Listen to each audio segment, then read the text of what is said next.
And I'll turn it over to John Dixon. And thank you so much. Thank you, Carol. Great to be here yet again with Jim Brooke on now our third update from Ukraine.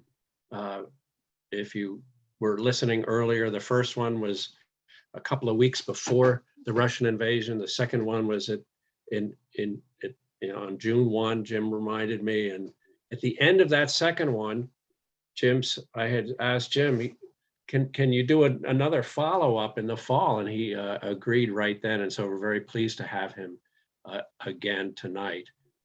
The format tonight is a webinar. There will be opportunity to ask questions for you all through the chat. I will be monitoring the chat, and I will write down. Jim's going to talk for about a half an hour, and then we'll do questions on his talk. Jim Brooke graduated from Yale, and he entered the world of journalism right away with an urge to be a foreign correspondent, capitalizing on his mastery at that young age of foreign languages. You just heard he's given talks on Ukraine in Portuguese and in French. I'm sure he could do the same in Russian as well, and maybe other languages. I have. What? Huh? I have. Okay. For almost 20 years, he was a foreign correspondent with the New York Times on 4 different continents. He spent 8 years in Moscow as a correspondent for Bloomberg News and then Voice of America. He moved to Kyiv and was editor-in-chief of 2 business journals for 6 years then. His extended personal experiences in both Moscow and Kyiv give him a unique vantage point to comment on the current rapidly evolving situation in Ukraine, its ripple effects across Europe and North America. His prescience is really quite remarkable. At the end of the last talk, he predicted that there would be a Ukraine counteroffensive towards the end of August, and that's exactly what happened. Jim returned to his native Lenox last year, and he writes a regular column for the Berkshire Eagle. Jim, please, thank you very much for, again, providing your insights into this situation. John, great, thanks. And it's a lot of fun to talk to everybody. It's good we're talking now. It's 2 o'clock in the morning in Kyiv, and we can take a little break. It's been a very fast moving day along the 1,500 mile front line. Basically, today, there were breakthroughs in 2 important areas. And what is happening on the ground today and this week really will influence the future of the war and, frankly, President Putin's political future. What happened up north, the northeast in Liman, it's a key railroad hub.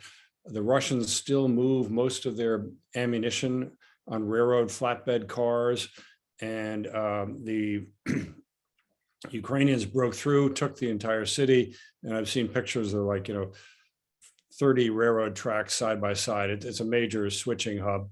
The Russians retreated.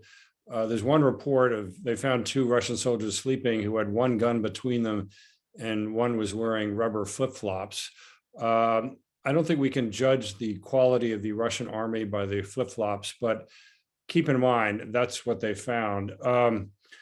Now, equally important, and John very kindly reminded everyone that I predicted offensive in August. I just predicted the wrong place. Everyone thought it was going to happen down in Kherson, which is on the Dnipro River, which is the Mississippi of Ukraine, down in the southeast, southwest, technically. The Ukrainians very cleverly did what a boxer would call a feint, F-E-I-N-T. They blindsided the Russians by basically sending out these noises. They were going to attack Kherson. Instead, they attacked Kharkiv, which is near the Russian border, and in the space of 2 weeks reclaimed 3,500 square miles. The Russians were caught completely off guard. They'd reinforced for Kherson. Today, the Ukrainians broke through in the Kherson lines, and they moved about 30 kilometers, maybe 20 miles, south along the Dnipro River, staying on the west bank. What they're trying to do is and they are doing, is encircling Kherson, which is the only Ukrainian regional capital that has been seized since February 24. It's also on the wrong side of the river. It's on the west bank. So you could have 20, 30,000 Russian soldiers trapped in this regional city, capital city, and that's going to be quite dramatic. What the Ukrainians are also doing is they are appealing to Russian soldiers to surrender. We Americans, we often think of the Soviet fighting man as some Superman, but actually, during World War II, the Nazis took 5.7 million Soviet POWs. 5.7 million Soviet soldiers surrendered. So President Zelensky, who is a native Russian speaker himself, has been recording videos, appeals to Russian soldiers to surrender. They've set up a toll-free cell phone hotline, and their Russian-speaking operators are standing by. So they're taking in POWs, surrenders, deserters, whatever you want to call them. I watched a very interesting video a few minutes ago out of the Western Ukrainian city of Lviv, where they have probably the major POW camp. There are a lot of interviews with these Russian POWs, and they came through as kind of working class guys who basically had signed up for the money. One guy said, I got 6 kids and my wife has breast cancer, this kind of thing. These guys are not really motivated to fight very hard. The Ukrainians are fighting for their own country, their own culture, their language, et cetera. The Russian soldiers are suffering from low morale. And we see this with the draft dodging. A little less than 2 weeks ago, President Putin went on national TV, declared that Russia is under attack, flipping things around. He actually attacked Ukraine, but he flipped it around and said, we're under attack from NATO, and everyone's got to rally to the cause. And we're starting the first national draft since World War II. That went over like a lead balloon. Within minutes, all the seats, airplane seats out of Moscow are booked solid. And we've seen in the last 10 days, 300,000 Russians have left the country, Russian men have left the country. To put this in context, if you look at US draft dodgers during the Vietnam War, from 1965 to 1975, 60,000 American men headed north to Canada. Okay, and our population in 1970 was 30% bigger than Russia is today. In 10 days, 5 times as many Russians have left their country to avoid the draft in 10 days compared to the US invasion over a decade. So it's really startling. There's a wonderful website called Ross Partisan, spelled with a Z, Partisan, and it's basically an urban guerrilla terrorist group, whatever you call them. And they post videos of the firebombings of draft offices across Russia. By now, at least 25 have been firebombed. Molotov cocktails, named in honor of the former Soviet foreign minister. Molotov cocktails have burned down about 25 draft offices across Russia in the last 10 days. And I stress across Russia because they've really zeroed in on the draft on ethnic minorities, Muslims, peripheral areas. They're trying to spare the Moscow and Petersburg young men who could lead political instability. If there's a riot in Minsk or Pinsk or Tomsk or Omsk, who cares? Minsk actually is in Belarus, but if there's a riot there, it has no effect on the power equation in the Kremlin. So what we're also seeing are really, for the first time in 30 years, new calls for secession from some of these regions. We're seeing flags we haven't seen in 30 years popping up on websites. And very significantly, yesterday, the governor of one region, Khabarovsk, which is near China, engineered the firing of the local draft board director and rescinded half of the call-ups. There've been 1,000 men called up in Khabarovsk, and he was able to rescind half of them. So these political governors, they're not stupid. They have their ear to the ground, and this draft is enormously unpopular. You can see these amazing photos of the border in Georgia, where the lines of cars go on for 20 kilometers. People are abandoning cars. They're renting bicycles to bicycle the border. It's really incredible. Why do I stress this? Okay, 25 draft offices go up in flames, big deal. and 300,000 left the country. Putin's target was 300,000 draftees. He will get his 300,000, but they're going to be poorly motivated and contribute to the low morale. They're cannon fodder. They're going to be thrown into the fight with very little training. There's a wonderful video circulating on the internet showing a drill sergeant or an intake sergeant basically briefing these 10 guys and saying, look, the Russian army is going to supply you with two things: uniforms and guns. It's up to you to take the first aid kit out of the car, bring your own sleeping bag, and ask your girlfriends or wives for tampons because they're very good in open wounds. Basically, we're only going to give you weapons and uniforms, and they're very little training. So watch that space. There will be more surrenders. There will probably unit defections. The morale is low, and that's why I think we're seeing the two breakthroughs, the crumbling front lines in areas that are 1,000 miles apart.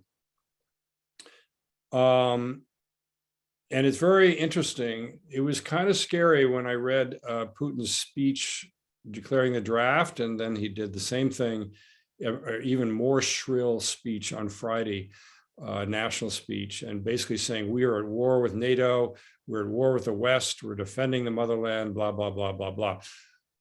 And the national reaction is to bomb draft offices and to run out of the country, or to hide in your aunt's apartment where no one knows where you are.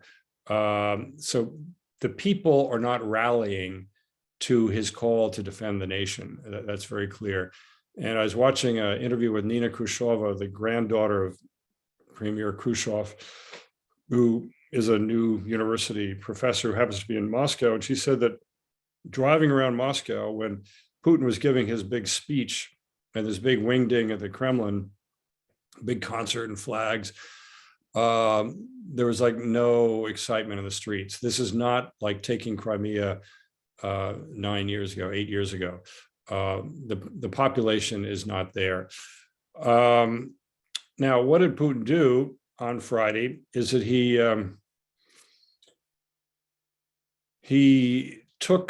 annexed about 15% of Ukraine's territory. He annexed 4 regions. And there was this big celebration, and the 4 Russian appointed heads of these regions were there, and it was one big happy love fest. And he kept shouting. He led this chorus, "Навсегда, навсегда, forever, forever, forever." Kind of embarrassing that the next day he suffers a major setback in one region, and then 2 days later another setback in Kherson, and everyone agrees that he only controls, there's one region he controls 95%, Donetsk he only controls 60%, Zaporizhzhia he controls about 80%, and Kherson maybe 70%. So he's declaring that he controls these areas that he does not declare. And today, Dmitry Peskov, a man I know, the presidential spokesman, said, well, we really haven't defined what the borders are. We're going to consult with the residents and blah, blah, blah. So on one hand, he's annexing these regions, and then they haven't quite decided what the borders are. So there's several things going on here. One is that Putin has, and this is a good thing, he's taken ownership, and he fired the Western military commander, and now it's Marshal Putin in charge. So you break it, you own it. And so he will have a harder time finding scapegoats for the defeats, which I believe are coming. He's really put his reputation on the line, and people are joking that his red lines, which are these 4 regions, are becoming pink lines because they're moving very fast. Now, we get to the scary part, which legally, and by the way, on the regions, the whole thing will be signed, sealed, and delivered. So later this week, the 4 regions will be delivered to the Czar on a platter. It happens to coincide with Putin turning 70 this Friday. So it's a big day for him on Friday. Now, under Russian military doctrine, they can use nuclear weapons to defend their territory. They are now saying that these 4 Ukrainian regions, area ill-defined, are Russian territory. This could be a legal pretext for using nuclear weapons. Now, we know that Russia doesn't really obey the law, so that's kind of a nice legal nicety that doesn't have to be followed. We also know that Ukraine, using these new HIMARS, these wonderfully accurate US supplied artillery pieces, they've attacked airfields in Crimea, which Russia considers to be Russian territory. The world does not, but Russia considers Crimea and the occupied areas of Donbass, they've considered that for the last 7 years as Russian territory. So the Ukrainians have already been bombing into this Russian-controlled Ukrainian territory. So let's see what happens there.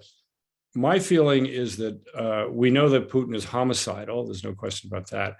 I don't think he is suicidal. And I think breaking the 77-year taboo for nuclear weapons would be the end of his regime very clearly.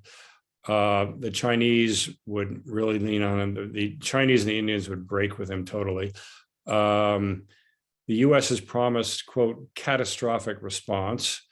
And I'm sure that the message has been put through to Putin that there will be immediate responses, probably using conventional weapons, not upping it to a nuclear exchange.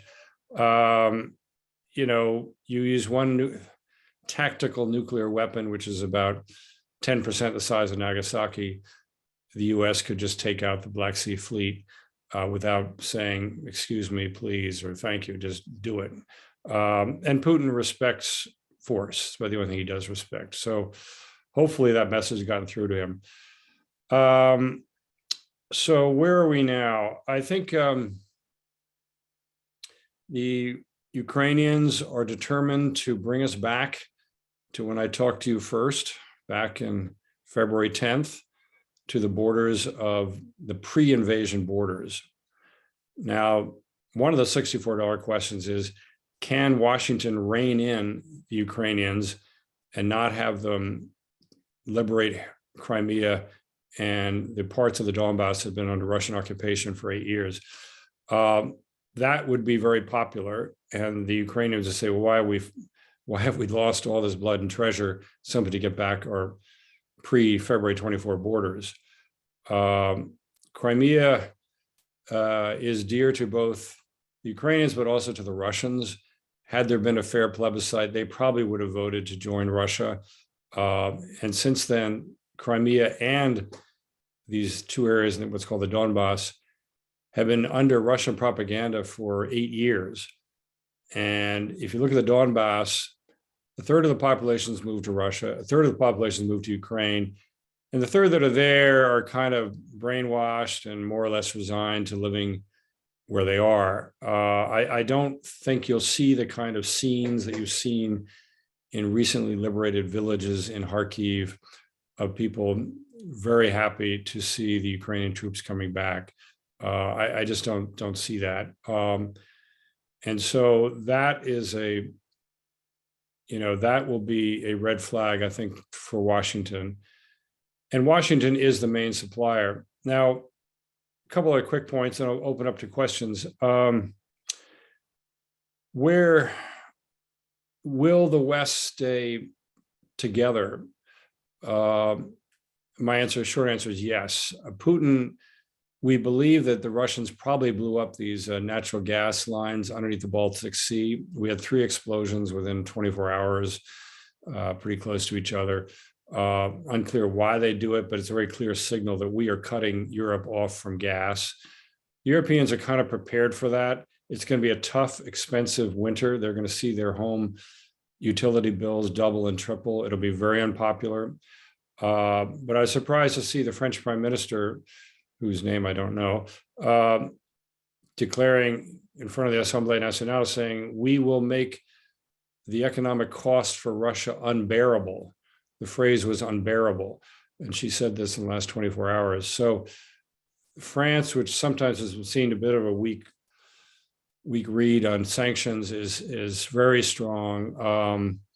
At the end of the day, NATO is basically the US. I mean, 80% of the weaponry and the money comes to the US. So Washington, in terms of the Biden administration, and I do believe Liz Truss, the Prime Minister of Britain, who was Foreign Secretary, she's very hawkish on Russia. I think the EU, the UK, the US made the decision early on by March 1, we are going to bloody the Russian army in eastern Ukraine. We are going to stop them. They are not going to spread across Ukraine and threaten Central Europe and threaten Poland and the Baltics. And basically that's happened. I mean, the Russian army has been cut down to half the size it was before the war. They've lost huge numbers of tanks, and armored personnel carriers, and officers, and trained soldiers. It is a shadow of its former self. And that serves our American interests, serves the European interests. And so it's surprising to see, but Europe is holding tight with the US on this one. The legacy is that Europeans will never again be dependent on Russia for gas. Russia is now an unreliable gas supplier, and even the thickest European politician gets it, and they will get it when the people are complaining about their utility bills this winter. For years, they dismissed LNG landing terminals as a plot by Texas politicians to sell gas, which it partly was. But what's happened in the last 6 months with the prices going crazy and the Europeans realizing that they really are stuck between a rock and a hard place, really dependent on Russian gas, that will not be repeated. And the legacy of Putin's war on Ukraine is that he's going to lose a lot of European customers for sure. I mean, sure, they'll import 20%, but it no longer will be 40, 50% of their gas coming from Russia. Now, what about Mr. Putin? He does control all the television, newspaper, radio in his country. Can he put lipstick on the pig and portray a military defeat as some sort of victory? He will obviously try. Can he blame it on NATO? He is doing that already. Can he blame it on his generals? He's doing that already. I think it's going to be hard for him to wriggle out of this one, frankly. And especially if we start seeing more secessionist talk in the Muslim areas, in the peripheral areas, we may see the center losing hold. And we may see that somehow someone gives him the hook. Not easy. You know, Adolf Hitler was not killed by, British Secret Service. He shot himself in the head at the end of the war. I don't see a coup de grace, easy way of getting rid of Putin. Post-Putin, I recommend you read Alexei Navalny's essay in the Washington Post. I know Navalny. I've talked to him at length. He's a brilliant man. He survived an assassination attempt. Frankly, I think it's 50-50 that Putin may kill him while he's in jail. But if he survives, he is the alternate. And he's proposing a parliamentary majority system for Russia, or true federation where the regions are there willingly. Now, let's see if that happens. But I sense that the center, it's threatening that the center will lose hold. And when that happens, Russia is now 84 different republics and nationalities, and many of these hidden agendas that we saw bubbling up in 1991 will come back to the fore. I'm going to leave you with that, John, and dear listeners, watchers, and I'm free to answer questions. But Jim, I thought we might start with just we've got a lot of good questions and comments, and I've been writing them down, but I thought it might be helpful to put up that map now, and you can talk us through some of the geography, if that's okay. I think, here's the takeaway. Putin is back to where he was by March 10th. He's no longer up north around Kyiv. He's no longer around Kharkiv. All those occupied areas, the Russians have been swept out of.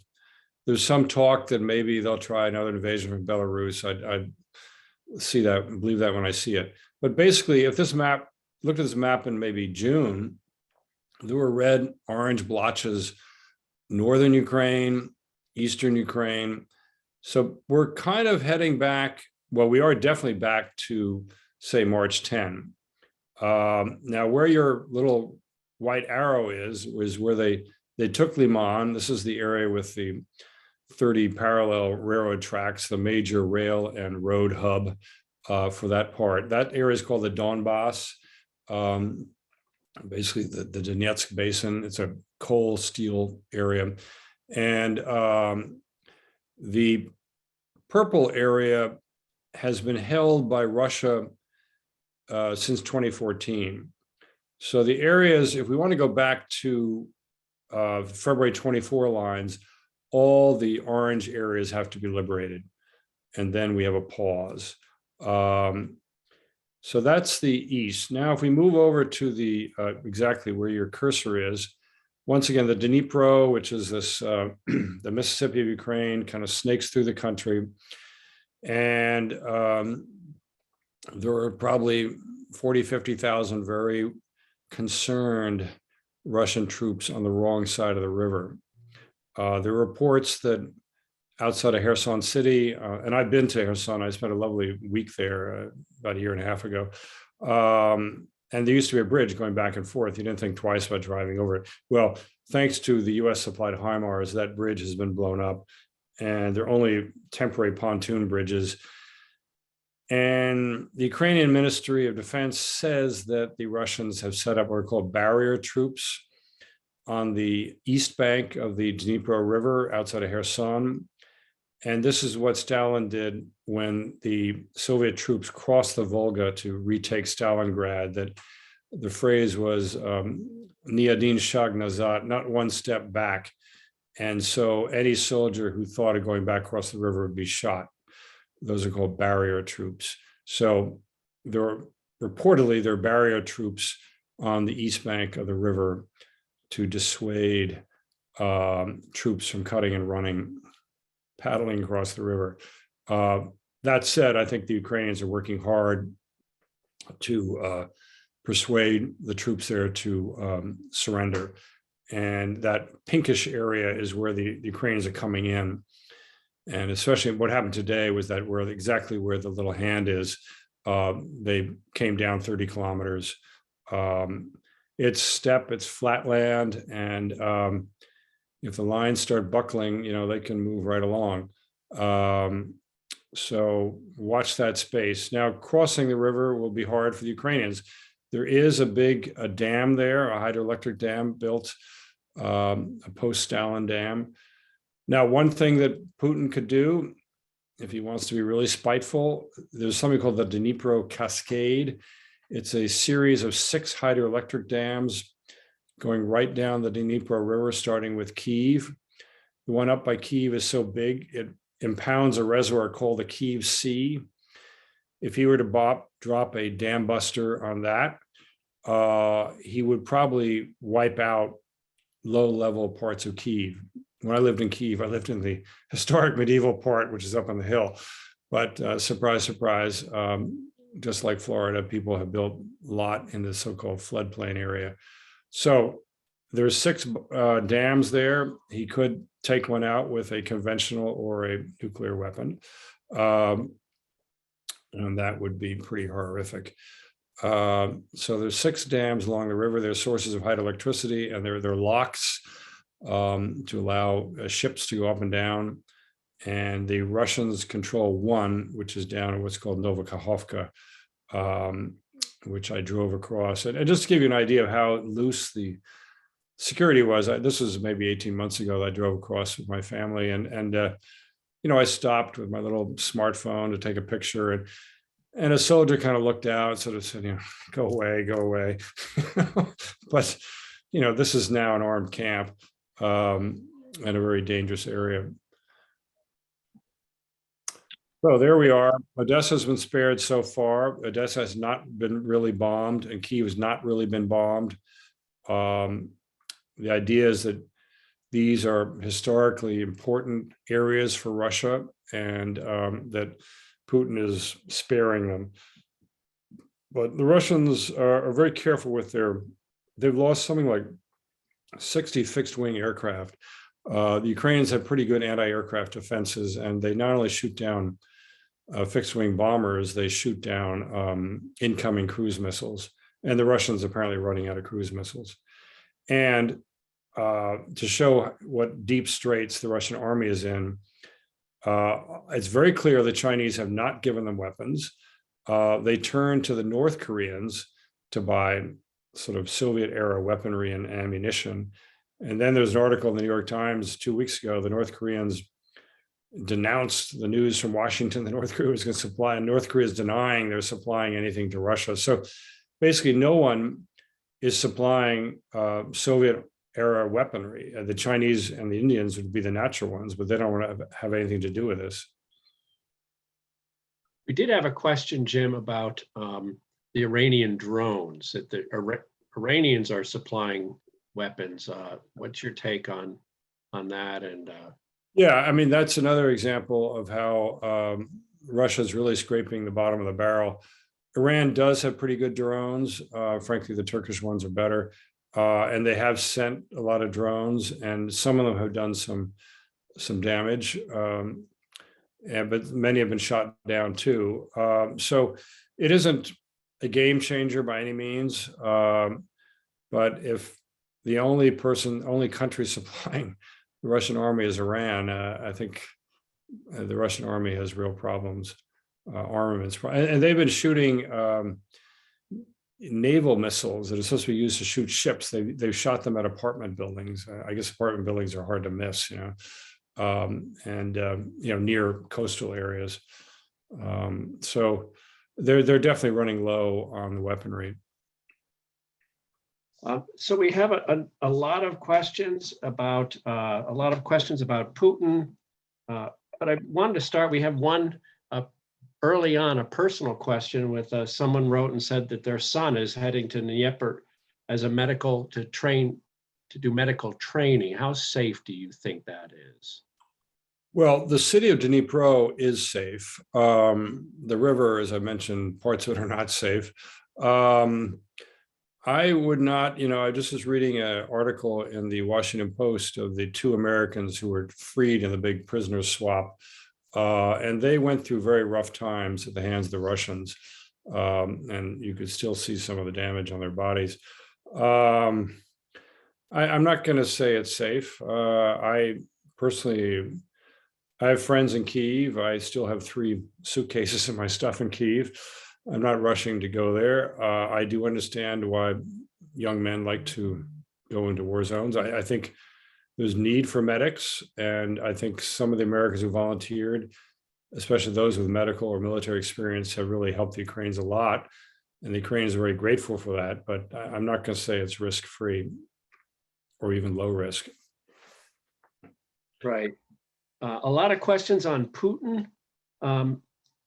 And one question was, you talked about Putin on thin ice now. Isn't there a group of people right behind Putin who are even more militaristic than Putin, who could also step in and be more willing to use nuclear weapons? And yeah, up to a point. Putin is very loyal to his people. And if Putin's turning 70, his people are turning 70. It's kind of like the old Soviet gerontocracy, and there are plenty of 68-year-olds who might want to think they can inject new blood into the situation, right-wingers. I think when Putin goes, the Putin aura will be popped, the mystique. And there will be ambitious, the FSB, the successor KGB. There'll be other hard men who think they can pull it together. And I don't think it's going to work. I think there'll be chaos. I think there will be chaos. We had a very interesting talk. I moderated it at the Stockbridge Library on Saturday. Bill Taubman, who wrote a 888-page biography of Mikhail Gorbachev. And my question to him was, Bill, does Russia always have to be ruled by an autocrat, by a dictator? And I think he basically said, let's see. I mean, it's a hard place to control. You got 84 different republics now, if you include these four new ones. And about a quarter of the republics, the Russians are in a minority. You know, you've got 3 Buddhist republics, Tuva, Kalmykia, and Buryatia. You've got probably half a dozen, 10, maybe 10 Muslim majority republics. You have republics of, you know, some native people out of the Saha area. It's require a lot of diplomacy or force, and all we've seen so far is force, to keep it all together. Yeah. What has surprised you the most in the last 6 months of this? Yeah, John, I mean, I always knew the Ukrainians would fight hard, but I thought it'd become sort of a terrorist war of sabotage and partisans and a guerrilla warfare. I didn't quite understand that they had learned small unit tactics. And by the way, something very boring, but something very important. For the last 7 years, NATO has been training their sergeants, their NCOs. And this is why the Ukrainian units, and we saw this in the defense of Kyiv, they're small, they're mobile, they're agile, they can think on their feet. They're not waiting for orders from someone else. And time again, they've shown to be really winners. What surprised me is Putin's, well, I think, and John, you very kindly recall that I said it was 60-40 back in February 10 that Putin would invade, but you know, I hope not. And I'm surprised at how ferocious he is and what a homicidal killer he is. People don't understand that, for obvious reasons, the eastern fringe of Ukraine, the area closest to Russia, they are Russian-speaking Ukrainians. And maybe before the war, they were kind of AC/DC 50-50, where they're really for Ukraine or not. Putin has really hit those folks on the chops. I mean, you go down that arc, Chernihiv, Sumy, Kharkiv, the second largest city in Ukraine. When I was there, no one was speaking Ukrainian. Everyone was speaking Russian. And he's destroyed 1/4 of the housing stock of the largest Russian-speaking city in the country. And then Mariupol, we know he turned into a Stalingrad. He just flattened it. And that was, I also was there. It was like 99% Russian-speaking. So he hasn't hit the Ukrainian, the traditional Ukrainian-speaking heartland, which is out in the west, Lviv and those areas. So it's surprising. He's obviously just completely given up on he just wants military control, and he's willing to kill lots of people for it. And another thing that surprised me is really how pathetic the Russian army is.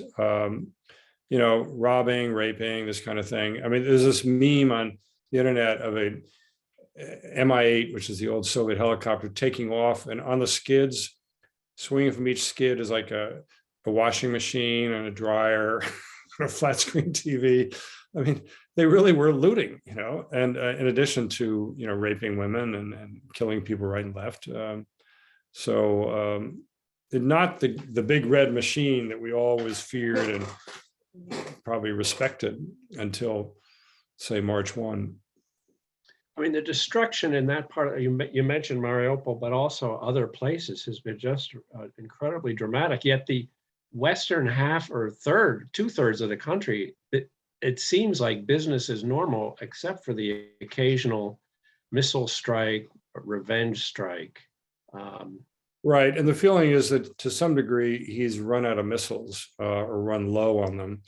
And I hear the fixed wing aircraft, they kind of fly over Russia and try to shoot in into Ukraine. So yes, he has so far spared Western Ukraine. And, you know, just a little reality check for readers. This Donbass area is kind of, I hate to say it, but it's kind of the Appalachia of Ukraine. It's Stalin era, 1930s, 40s, 50s, steel machinery, coal mines. Coal is kind of yesterday's product, yesterday's energy source. It's not going to come back. It will not be rebuilt. And during the 7-8 years of Russian control of that corner of the Donbass, about half the Donbass, there was no development. It was basically just scamming and stealing Russian aid money, Russian government money, but there was, it was hemorrhaging people. In fact, they used to joke in Kyiv that it was like the Donetsk Senior People's Republic, because basically it's people's mothers who were stuck there, couldn't get out or wouldn't leave. And the age was completely out of whack. So retirees. Thank you. And so we have a number of questions about Zelensky, and then a wonderful question, which was how much longer can this go on?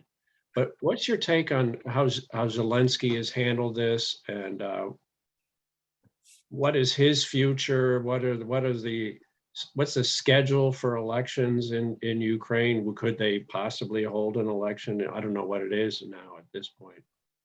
Yeah, good question, John. I mean, Zelensky, they call him Churchill in a t-shirt. He's really risen to the role, and he was a comedic actor, as we say. I covered his election 3 years ago, his campaign. I've met him. We had great hopes for him when he was elected and took office 3 years ago.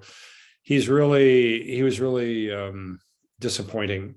He went through 5 economy ministers and 5 energy ministers in 2 years. And he didn't seem to be growing into the job, frankly.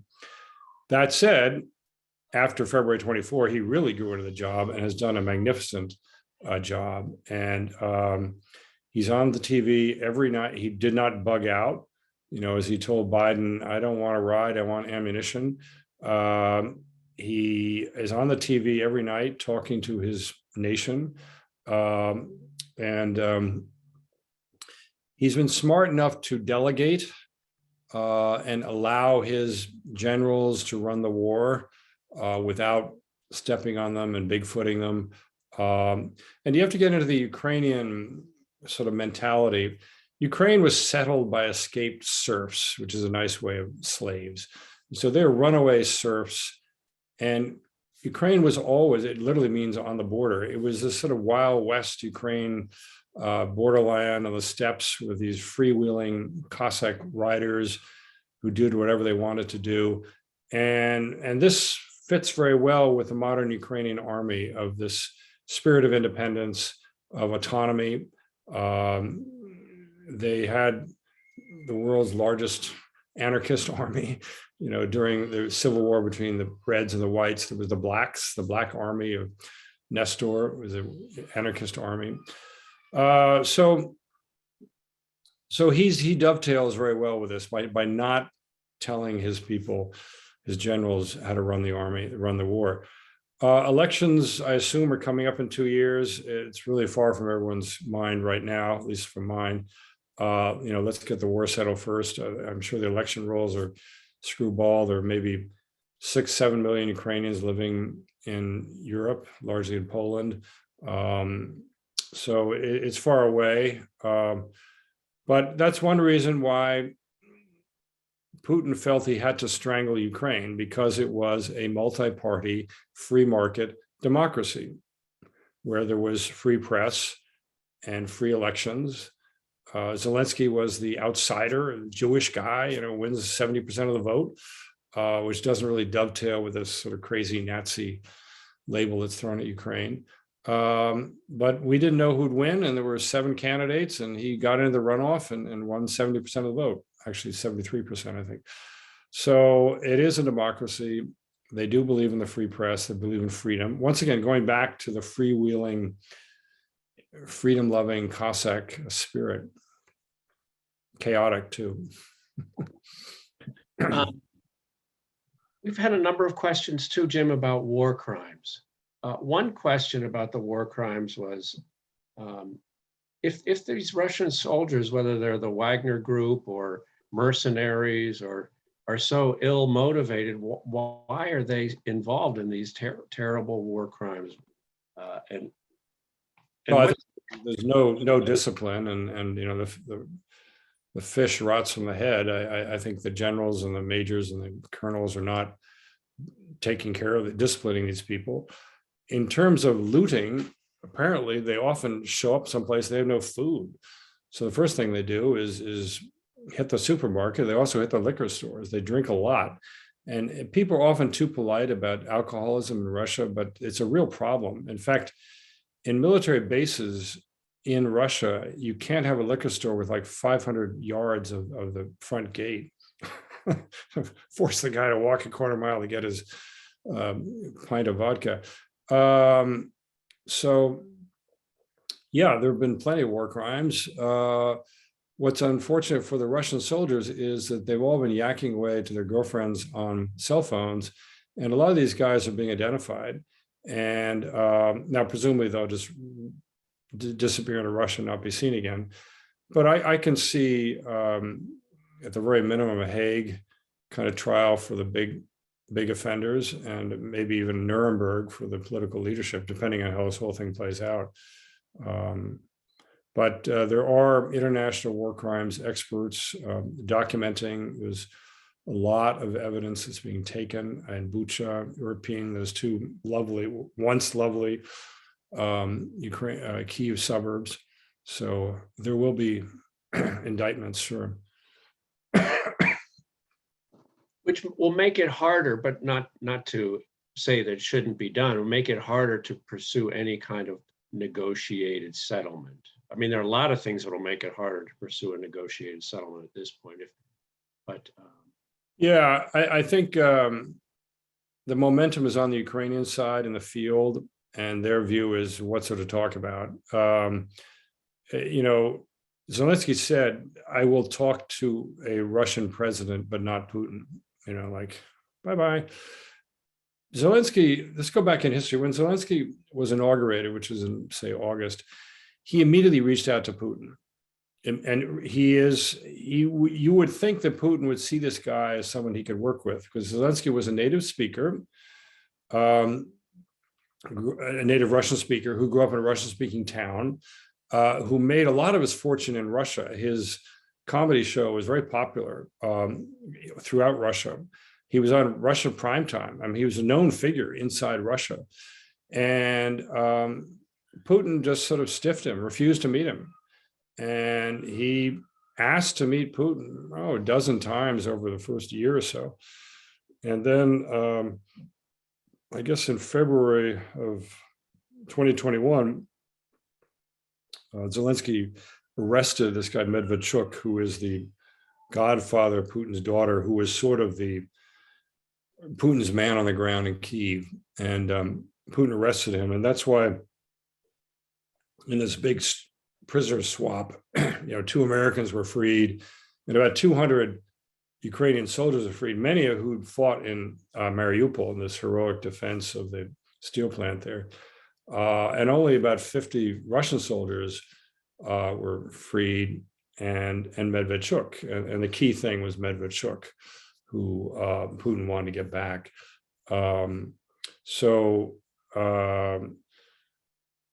think Zelensky is doing well, and Putin would be delighted, and I'm sure he's sending out the feelers. Let's call a ceasefire. Let's negotiate something. But the Ukrainians feel they're on a roll, and they continue to be supplied by the West. And once again, my question is, will the West want to, or can the West stop them at the narrow isthmus that leads to Crimea? I don't want to get ahead of myself, because there's a lot of fighting between here and now, but I do get the sense that the Russian lines are crumbling. So it sounds like you're almost saying that we should stop them from trying to get back Crimea. I think there should be a pause. Now, Ukraine needs a lot of rebuilding, and Western banks, US, UK, EU, Swiss, have impounded $350 billion in Russian money. That should be used for a Marshall Fund to rebuild post-war Ukraine. Maybe if the Ukrainians are guaranteed a $500 billion rebuilding fund and NATO membership. And by the way, just over the weekend, 8 European countries signed a document pushing Ukraine's entry into NATO. And so, and the inside, thanks to Putin, who's just doesn't stop shooting himself in the foot, the support inside Ukraine for joining NATO has gone from like 50% to 85%. The support for joining the EU has gone from like 60% to 85%. So he's lost the hearts and minds of the Ukrainians. And I talked to a friend of mine who left Kyiv a few days ago, and he just said, my friends in Kharkiv who are sort of fence sitters are rabid nationalists. So this is another defeat. He's lost the hearts and minds of the Ukrainians. And I'd like to just bring up that, Putin said he started this war because he felt that NATO was breathing down his neck. Well, what has he achieved? He's doubled NATO's land border with Ukraine. Finland and Sweden are about to join NATO. That will turn the Baltic into a NATO sea. Is that a geopolitical victory for Russia? Starting in 1600, when Peter the Great built St. Petersburg, the idea was to push the nasty Swedes back and to have an outlet into the Baltic Sea. So this is around the clock, it's defeat for Putin. This unlimited partnership with China, China's given him nothing, and basically publicly hinted they should back off, and has made inroads into Central Asia, which is sort of the hunting ground, the backyard of Russia. The Indians have done absolutely nothing for Putin. Right. It's very grim. And India as well has also said, while they're very happy to get their oil at a discounted price, they're also still publicly. And John, think of this, like probably 80% of the Indian army is Russian-made, Soviet-made equipment. If you're the Indian Army procurement general and you go to Moscow and you're going to get a nice kickback, and you maybe have a nice weekend with some girl in some dacha, and you'll buy 100 amphibious APCs, and then your boss says, hey, look at this picture of these Russian APCs stuck in the swamp. It's an iconic picture. Russian military, and they kept their military industrial complex going by exporting all this stuff. It was really important that they would export 2/3 of their production. There's not going to be a big buyer's market out there. At least people are asking for big discounts when they see how poorly they performed over the last 6 months in Ukraine. Absolutely. How would Putin respond, or what's his reaction to all, every 2 weeks or so, Biden sends another $1 billion worth of aid, and the continuing resolution last week was $12 billion for Ukraine. And that's just for payments until December. I mean, he must see this money pouring into Ukraine that he can't possibly match. Yeah, well, that's why these red lines are really pink lines, because he says, I'm going to do something horrible. And then $13 billion comes down the pipeline. People are sort of ignoring. They're ignoring, they're not responding to his bluff. From what I read about the National Security Council and the Pentagon, they are taking his nuclear threats deadly seriously, which you have to. And they're game playing, and they're figuring out what they would do immediately on the use of a first strike, which once again, it would be, quote, tactical. It would not be an ICBM going across the Atlantic Ocean. It would be blowing up some dam on the Dnieper River or something. But Putin has set red lines, and people have ignored them. It really is not fazing people. I was really struck when the French Prime Minister said, we will make it unbearable for Russians to put up with this war. And whoa. We have a question about U.S. support and particularly political support. How do you see in our polarized country? What's your sense of? Well, so far, John, there is bipartisan support, and I say so far. There is a isolationist sort of splinter of the Republican Party. Probably 20% of Republicans in Congress who are skeptical or fed up with the amount of money going to Ukraine. They don't see it.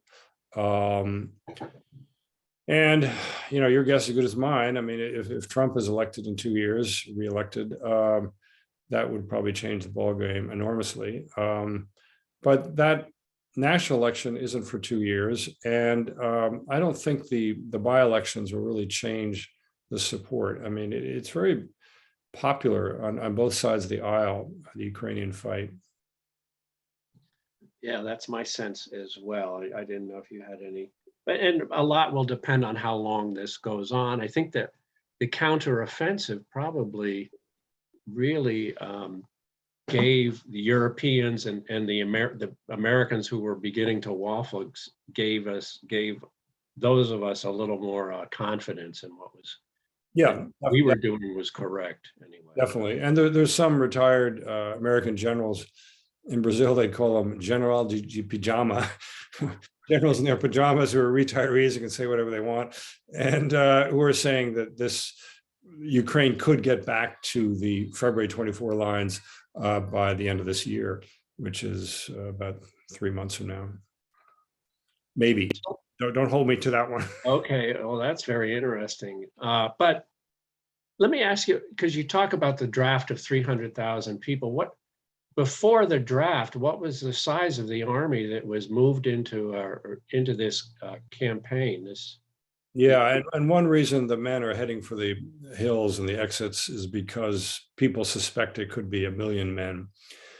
Putin announced the draft, and then within hours, his defense minister Shoigu said that the goal was 300,000.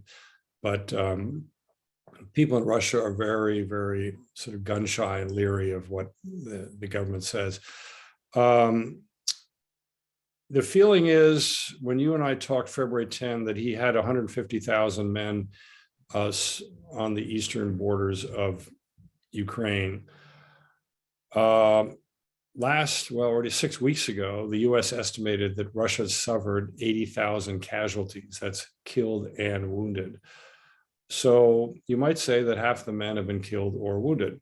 And that was back in August 20th. Now, of course, the Russians don't come out with those kind of numbers. And the Ukrainians will say it's higher. The Ukrainians will say it's like 100,000 killed and wounded. They really just count the killed. The Ukrainians are also very cagey about how many POWs they have. And it's not because they're doing something nasty to them in the basement somewhere. It's because they're husbanding these prisoners for trades. They want to get their men out. So they're not. It was very interesting to see this POW film, because they've had very few films of POWs, interviews with them. And this, I think, was done by local TV in Lviv. That's a huge loss. And they've lost a lot of, Russians have lost a lot of officers. And apparently they felt that to get the message through, they have to put the officers right up fairly near the front line for change. And that has exposed them. They're surrounded by cell phones, and the drones can figure out where they are. So when you bring in 300,000 troops, what do you need? You need weapons and armaments. We've just gone through that they don't have a lot of weapons, and they've lost 5,000 tanks and APCs. I mean, this is a huge, the Russian army of today is a shadow of its former self, and you need, it sounds boring, but you need experienced officers to train them. Where are they? They're dead or wounded or in the field. There aren't a lot of officers sitting around Lower Podolsk, waiting to train raw recruits. So we hear reports of men going to the front very quickly with minimal training. Yes, remarkable. Some of this reminds me of 1905, when the prediction in the Russo-Japanese War was Russia would romp, and they didn't. And this really changed the whole dynamic. And I agree with you entirely. Once again, the smart commentators thought that the Russians being white wipe out the yellow Japanese. Opposite happened. The Japanese defeated a European army, which was a major sort of comeuppance for the Russians, and led to political reforms, led to the first Duma, the first parliament in Russia. And the smart analysts were saying, well, the poor Ukrainians, it'll be over in a week or so. Well, didn't happen. You kind of touched on this. Well, I had a question about you and your media background, but how would you evaluate the reporting on the war so far? I think it's great. I mean, I've covered 13 wars myself, back when I had black hair. I think it's been very good. A lot of initiative, a lot of courage, a lot of resilience, a lot of resourcefulness, a lot of bodies, reporters thrown at the job. And so where I might critique the New York Times on other areas, I really think their coverage is stupendous. And the same thing with the Washington Post, same thing with the Wall Street Journal. I think they're really covering it like a blanket. CNN's doing a good job too. I don't watch Fox, but I think we're seeing. I mean, CNN already had someone in Liman, within hours of it falling. So they're really on the case, and it's hard to cover it from the Russian side. Fortunately, Reuters has a photographer who was always sort of working in these separatist areas, and so we've seen some pictures from there. But a lot of the bureaus, I used to be the Bloomberg bureau chief in Moscow, and what I hear, that's been closed because there are all these censorship restrictions. You couldn't refer to the war as a war. You'd be liable. The other bureau I worked for, VOA, Voice of America, that's been closed, along with Radio Free Europe. So a lot of people are kind of covering Russia from outside, calling in, or they've got anonymous stringers who are running around interviewing people. And they're doing what they can, but the Russian side isn't being very well covered. What is interesting is that there are a lot of Russian war bloggers embedded with Russian units, and they are giving out the unvarnished, uncensored reports. And some of these guys have like 1 million Telegram followers. Now, most of them are true believers, and they're patriots, and they love the army and this sort of thing. But you don't have to read too much between the lines to see that they're really pissed off, and this has gotten through where the so-called liberal press has just been shut down in Russia. And you referred earlier to Putin's control of the media. Do you have any sense that Putin's also, because he has in the past really worked hard to infiltrate and influence the hearts and minds in Europe and the United States, do you have any sense that he's trying to do that at the same time? If he has, I don't see it, but. Yeah, I think those campaigns are still on autopilot. I don't think they really have much impact, some impact in Italy, I think. But the fact is that the EU is holding fast, sitting tight, and they're being hit with a terrible energy crisis this winter in terms of prices. And they're going to go into rationing, they're going to go into turning down the thermostats, and they're going into big utility bills. And so far, they're holding tight, and I think they'll get through to the spring. And how about Ukraine with this facing the same energy issues, but also the kind of destruction? And somebody asked about the losses of the Ukrainian army with a much smaller population. They are big, and the Ukrainians aren't terribly forthcoming with their losses. I think they're well below the Russian losses, but they're in the tens of thousands. Let's say the Russians have suffered 100,000 killed and wounded. The Ukrainians have probably suffered 60,000 killed and wounded.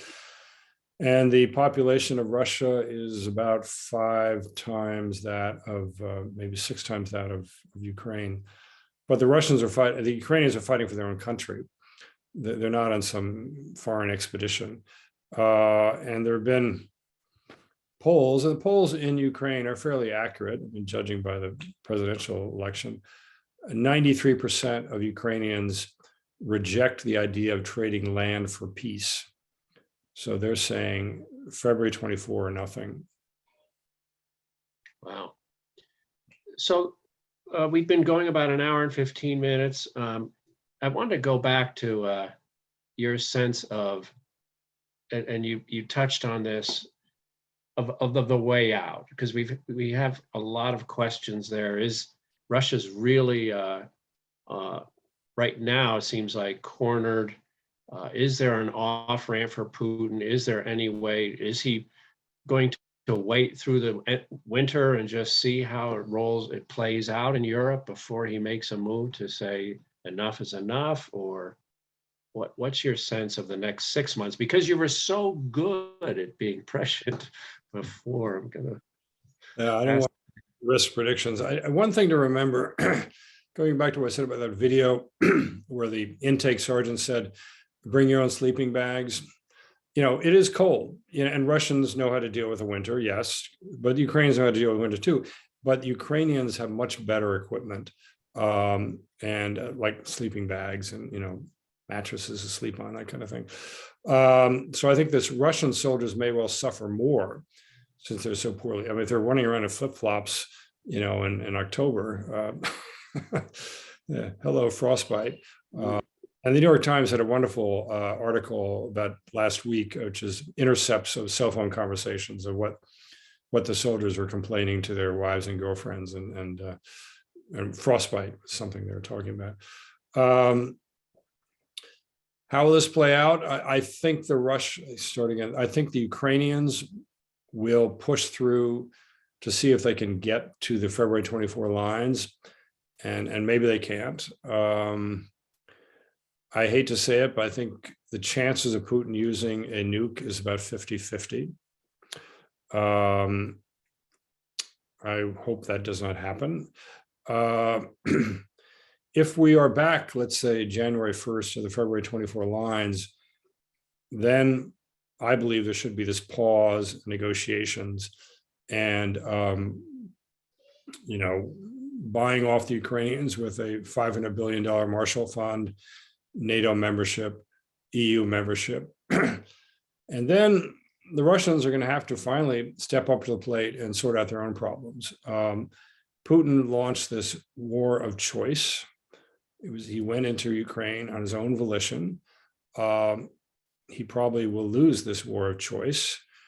My experience covering dictators is that when you start a war and lose a war, people think, gee, why do we have this dictator? Why are we putting up with this guy? And my most obvious experience is covering the Falklands War in 1984 or 82 in Argentina, where the generals invaded the Falkland Malvinas Islands, and then the British kicked them out. And then all of a sudden the Argentines say, why are we putting up with this guy? So I really think it's going to be very hard for the Russia propaganda apparatus to persuade people that they were fighting a heroic battle against NATO or something. I think the army is going to be very, very angry. Don't forget, after winning World War II, Stalin sent the hero Marshal Zhukov, sort of sent him off in golden exile to Odessa. Didn't want him in Moscow. The Russians have always been very leery of their generals. So maybe you could have a coup or something, I don't know. But I think cutting the Russian army in half will not be forgotten by the Russian army. No, it sounds very bleak. I know Putin as well has the experience of Chechnya, where he kind of was a 2-year timeline, I believe. What took him a long time to regain the control, and a lot of. Well, he carpet bombed Grozny. I was in Grozny a few years ago, and I thought, this is kind of a cute little town. Then I just realized everything had been built. I mean, the thing was just like a wasteland. So it was all artificial. That's the capital of Chechnya. So that is kind of the Russian MO of artillery, destroy Aleppo, Syria, destroy Grozny, Chechnya, destroy Mariupol. And that's how they win wars. Well, I really, as you said earlier, and maybe the way to end is, this is just an incredible reminder of how resilient and brave and all the Ukrainians are in the midst of all this destruction. It's hard to believe what they've been able to do, and it does reverberate on the U.S. and our defense of democracy and democratic institutions around the world. Yeah, I think one point, John, Zelensky said this is sort of our Israel moment. I guess it was the Yom Kippur War, where all of Israel's neighbors have piled on and tried to destroy it. And through defending the country against a all-out foreign attack, the Ukrainians are forging a real sense of nationhood and of being a country. They've obviously, unfortunately, through this put their country on the world map. But I think they'll come out of it a much more modern, united country and overcome some of the problems they had in the past. And certainly will redound for the rest of these former Soviet republics that could have faced the same thing eventually. Yeah. Well, Jim, thank you very much. This is, as I expected, this was very enlightening. We're getting a lot of comments in here of thanks. We'll save these comments for you. Yeah, that'd be great, John. And I think John and Carol are going to put this up on YouTube probably tomorrow. So folks, those of you who couldn't get in or have friends who couldn't get in, it'll be up there on YouTube. I know last time that was very popular. Good. Well, thank you very much, Jim. Sorry it's such a terrible tragic, but your insights are really quite valuable for all of us trying to make sense of this. So appreciate Great, John. Happy to share my thoughts with everybody. it. Take care. Good night. Thank you so much. Be well.